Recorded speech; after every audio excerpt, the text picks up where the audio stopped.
Imagine two objects, identical in weight, yet one is incredibly difficult to spin, while the other twirls effortlessly. What unseen force dictates this profound difference? Why does a figure skater accelerate into a dizzying blur simply by pulling their arms inward? This isn't magic. It's the fundamental principle of moment of inertia, a concept that governs every rotation in our universe. It's the rotational equivalent of mass, a measure of an object's resistance to changes in its rotational motion. Just as mass resists linear acceleration, moment of inertia resists angular acceleration. But here's the crucial distinction. It's not just about how much mass an object has.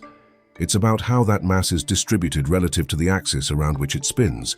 A heavy object with its mass concentrated near the center will spin more easily than a lighter object with its mass spread far from the center. Consider a long, thin pole. If you try to spin it around its center, it feels heavy and sluggish. Now, imagine the same pole, but you try to spin it around one of its ends. It becomes significantly harder to get moving, even though its total mass hasn't changed. The mass further from the axis of rotation contributes disproportionately to its moment of inertia. This is why a solid disk is easier to spin than a ring of the same mass and radius.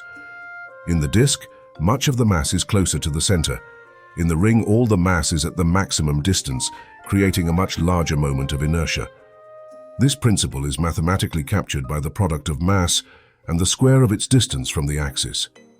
This invisible resistance shapes our world in countless ways. Think about a bicycle wheel. Its heavy rim, far from the axle, gives it a high moment of inertia.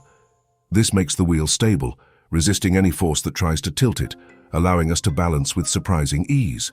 In sports, a baseball bat feels different depending on where its mass is distributed. A bat with more mass towards the end will have a higher moment of inertia, making it harder to swing, but delivering more power upon impact. Divers use this principle, tucking into a tight ball to increase their spin rate, then extending their limbs to slow down for a graceful entry. Even our planet is a testament to this principle. Earth's rotation, giving us day and night, is a colossal demonstration of angular momentum and moment of inertia. The distribution of its vast mass dictates its spin. Here's the profound truth. The universe itself is a grand ballet of moments of inertia.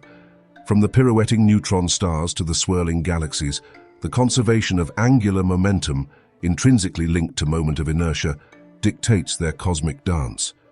A star collapsing into a black hole spins faster and faster as its mass concentrates, a breathtaking display of this fundamental law. Even on Earth, seemingly minor events can have global rotational consequences. Massive earthquakes can subtly redistribute the planet's mass, altering its moment of inertia and infinitesimally changing the length of our day. The melting of polar ice caps, shifting water mass towards the equator, also plays a role, however small. So, the next time you see a spinning top, a twirling dancer, or gaze at the distant stars, remember the hidden resistance. It's a silent, powerful force, dictating motion, shaping stability, and revealing the elegant mechanics of our universe, from the smallest particle to the grandest cosmic waltz. It's a reminder that even the most abstract concepts are woven into the very fabric of our existence,